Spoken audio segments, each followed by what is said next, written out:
kita sekalian yang hadir dalam Ekaristi Kudus ini adalah anak-anak terang ya. Tidak ada yang kita benci. Kalaupun ada, ya sekarang bertobatlah. Dan pulanglah nanti dengan hidup yang baru. Dan kalau kita masih tetap membenci orang lain, berarti kita tetap hidup sebagai orang pendusta di hadapan Allah. Mungkin cukup keras itu ya. Tapi itulah yang disampaikan oleh Injil kepada kita. Itulah kebenaran dari Allah kepada kita. Dan memang kita sedang juga hidup dalam dunia yang banyak dipengaruhi oleh kegelapan-kegelapan.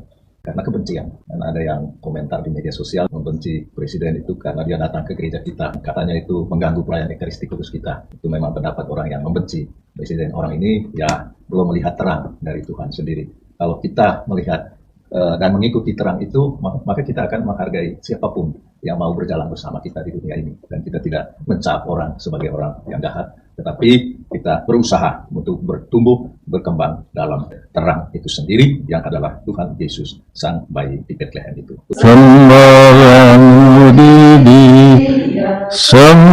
dan puji Dia, sembah dan puji Dia, ya Tuhan. Dalam nama Bapa dan Putra dan Roh Kudus. Semoga rahmat Tuhan kita Yesus Kristus, cinta kasih Allah, dan persekutuan Roh Kudus bersamamu. Dan bersama rohmu. Demikian besar cinta kasih Allah kepada dunia, sehingga Ia menyerahkan Putra Tunggalnya, agar semua orang yang percaya kepadanya tidak binasa, melainkan memperoleh hidup abadi.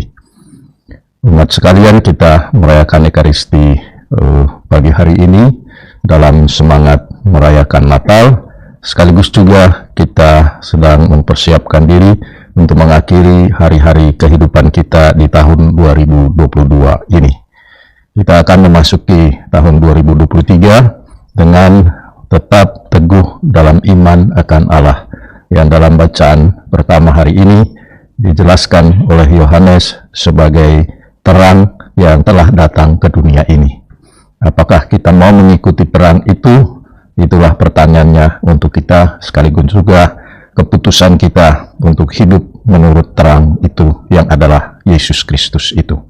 Marilah kita hening sejenak, kita mohon ampun atas segala kesalahan dan dosa-dosa kita, sambil kita mohon ampun atas segala kesalahan dan dosa-dosa itu. Saudara-saudari, dalam bait pengantar Injil tadi yang kita awali dengan sebutan Haleluya, Haleluya, artinya pujilah Tuhan, pujilah Tuhan, disampaikan kepada kita, dinyatakan kepada kita bahwa Kristuslah cahaya yang menerangi para bangsa, Dialah kemuliaan bagi umat Allah.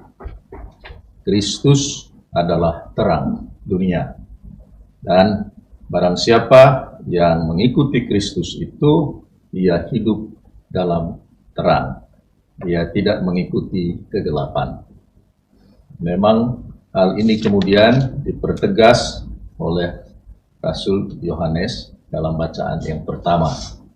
Dia menyampaikan bahwa barang siapa berkata ia berada dalam terang, tetapi membenci saudaranya, ia berada di dalam kegelapan sampai sekarang. Barang siapa mengasihi saudaranya, ia tetap berada di dalam terang.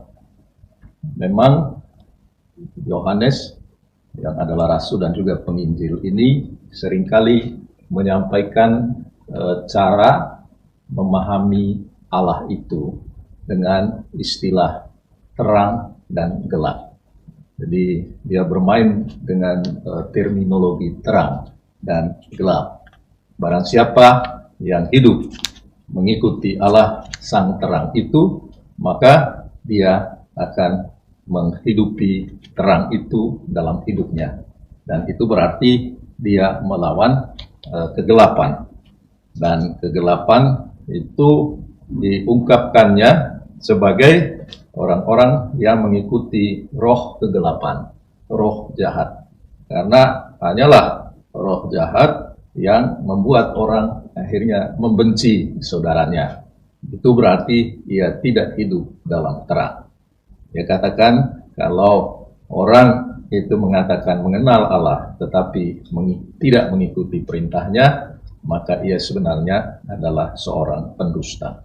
Dan itu diperlihatkan dalam hidup orang sehari-hari.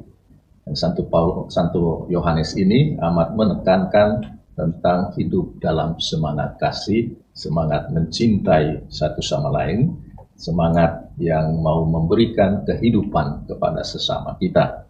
Dan itulah tanda bahwa orang-orang itu mengikuti Kristus, sang terang sejati itu. Sedangkan orang yang hidup dalam konteks kegelapan, dia tidak akan mengasihi sesamanya, tetapi dia membenci saudaranya. Dan itu dikatakannya berarti orang ini tetap hidup dalam kegelapan. Bahkan dikatakannya berarti orang ini adalah orang yang berdusta. Barang siapa membenci saudaranya, ia berada di dalam kegelapan dan hidup di dalam kegelapan. Nah, Simeon yang menyambut Yesus, kanak-kanak Yesus yang dibawa ke Yerusalem untuk dikhususkan bagi Allah, dipersembahkan bagi Allah sesuai dengan tradisi orang Yahudi, itu juga memberi gelar atau mengimani bahwa kanak-kanak Yesus itu adalah terang yang menjadi kenyataan bagi bangsa-bangsa lain dan menjadi kemuliaan bagi umat Israel. Dia mengimani, dan itu digerakkan oleh Roh Kudus yang ada dalam diri Simeon ini. Maka dia kemudian memuliakan kanak-kanak Allah itu, kanak-kanak Yesus itu dengan gelar bahwa dia adalah terang, sang juru selamat itu. Nah, saudara-saudari, kalau kita merayakan Natal, itu berarti kita merayakan sang terang sejati itu yang datang ke dunia. Datang untuk membimbing kita agar kita hidup dalam terang itu. Agar kita meninggalkan kegelapan, meninggalkan dunia gelap. Dan dalam istilah kitab suci, kegelapan itu selalu berkaitan dengan kuasa roh jahat yang membuat kita tidak hidup dalam terang. Hidup dalam terang berarti hidup dalam semangat mengasihi. Hidup dalam semangat menjumpai sesama kita dalam semangat kasih. Seperti ditunjukkan oleh Allah dalam perayaan Natal ini, dalam misteri Natal ini. Allah menjadi manusia, dia membawa terang, membuka pikiran kita sekalian, agar kita terus hidup menurut perintah Tuhan. Hidup dalam terang Tuhan.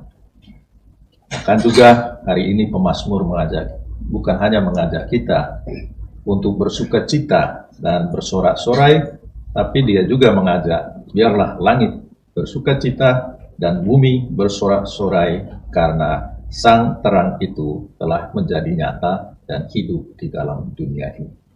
Semoga kita sekalian yang hadir dalam Ekaristi Kudus ini adalah anak-anak terang ya. Tidak ada yang kita benci hari ini. Kalaupun ada, ya sekarang bertobatlah. Dan pulanglah nanti dengan suatu hidup yang baru. Dan kalau kita masih tetap membenci orang lain, berarti kita tetap hidup sebagai orang pendusta di hadapan Allah. Mungkin cukup keras itu ya, tapi itulah yang disampaikan oleh Injil kepada kita. Itulah kebenaran dari Allah kepada kita. Dan memang kita sedang juga hidup dalam dunia yang banyak dipengaruhi oleh kegelapan. Karena apa? Karena kebencian. Dan ada yang komentar di media sosial ya, membenci presiden itu karena dia datang ke gereja kita. Itu, dan katanya itu mengganggu perayaan Ekaristi Kudus kita. Itu memang pendapat orang yang membenci presiden. Orang ini ya belum melihat terang dari Tuhan sendiri. Kalau kita melihat dan mengikuti terang itu, maka kita akan menghargai siapapun yang mau berjalan bersama kita di dunia ini. Dan kita tidak mencap orang sebagai orang yang jahat, tetapi kita berusaha untuk bertumbuh, berkembang dalam terang itu sendiri yang adalah Tuhan Yesus, sang bayi di Bethlehem itu. Tuhan memberkati. Marilah menyatakan misteri iman kita. Wafat-Mu Tuhan kami wartakan, kebangkitan-Mu kami muliakan, hingga Engkau datang.